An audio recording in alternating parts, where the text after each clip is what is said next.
Na ungepewa nafasi ya kuwa mwanaume ndani ya wiki moja, ni kitu gani ambacho ungefanya? Yaani ningepewa nafasi ya kuwa mwanaume kwa wiki moja.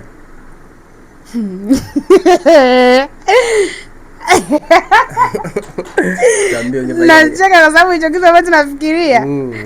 Mungu wangu anisaidie. Ningepiga mimba wote, dada wote. Yaani kwanza kwa wiki I think ningekuwa na mimba, yani hata karibia watoto 3, 4, 5. Kwa nini yani? Tena wale ambao wanajiona. Unajua kuna vile vidada ambao vislay queen vile. Dada anajiona sana.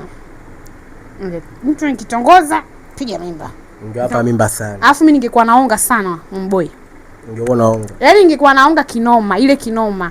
Yaani kuna stage wanaume waga wanakoseaga sana. Sisi yani mwanamke anapenda sana matunzo. Mwanamke anapenda sana kutunzwa, sio unanielewa? Mwanamke ukiwa unamtunza, yani anakupenda yeye mwenyewe. Yani yeye mwenyewe anajishtukia. Lakini unakuta una date na mtu ambaye yani hata hakujali wala ni afikiri kwamba mwanamke anahitaji hela kusuka, anahitaji sijui nini, anahitaji ende saluni, anahitaji hivi na hivi na hivi, hajali. Ila mimi ningekuwa ningekuwa na mwanaume, bro, hadi demu wako ningemhudumia.